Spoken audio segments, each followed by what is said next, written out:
নমস্কার সবাইকে। আজ আমাদের স্কুলে একটা খুবই বিশেষ দিন।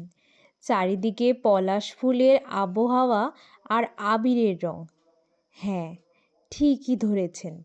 আজ আমাদের স্কুলে পালিত হচ্ছে বসন্ত উৎসব।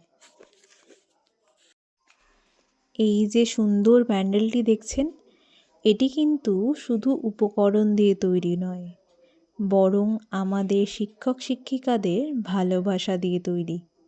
প্রত্যেকটি কণা ফুল আর হাতের কাজ দিয়ে সাজানো হয়েছে।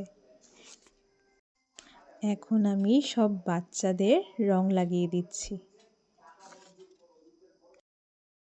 এটাই তো বসন্ত, যেখানে প্রকৃতি আর মানুষ এক হয়ে যায়। আজ আমাদের স্কুলের প্রাঙ্গণে রঙে রূপে এক অপূর্ব দৃশ্য তৈরি হয়েছে।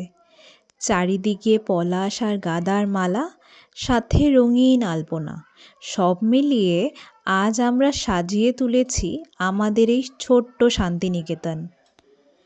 আজ আমাদের স্কুলে বসন্ত উৎসব। ঢাকের আওয়াজ নেই, কিন্তু আকাশে বাতাসে আজ বাজে আগমনীর গান। সকাল থেকেই ছাত্রছাত্রী, অভিভাবকরা এবং শিক্ষক শিক্ষিকারা বিভিন্ন রঙের পোশাক পরে এসছে। কেউ আবির নিয়ে প্রস্তুত, আবার কেউ সাংস্কৃতিক অনুষ্ঠানের শেষ মুহূর্তে মহড়া দিচ্ছে।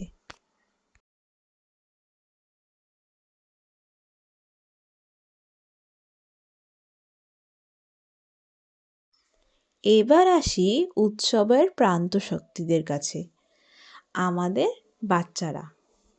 কারোর পরাণে বাসন্তী শাড়ি, কারোর বা সাদা, কারোর সবুজ এবং কারোর নীল। তাদের ছোট ছোট পায়ে রবীন্দ্রসঙ্গীতের তাল আর ওই মিষ্টি হাসিগুলো আজ সবাইকে আনন্দ দিচ্ছে। কেউ নাচছে ওরে গৃহবাসী গানে, কেউ বা কবিতা বলছে বসন্তের আনন্দে। তাদের এই নিষ্পাপ পারফরমেন্সই আজকের অনুষ্ঠানের মুখ্য আকর্ষণ।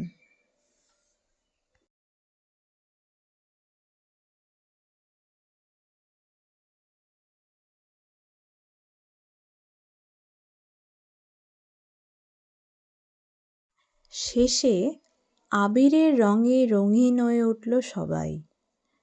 শুধু রং নয়, ভালোবাসার আর মিলনের ভরে উঠুক সবার জীবন। বসন্ত মানে তো নতুনভাবে জেগে ওঠা।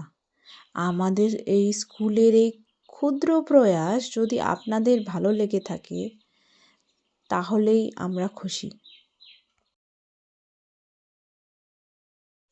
বসন্ত মানেই নতুন প্রাণের জয়গান।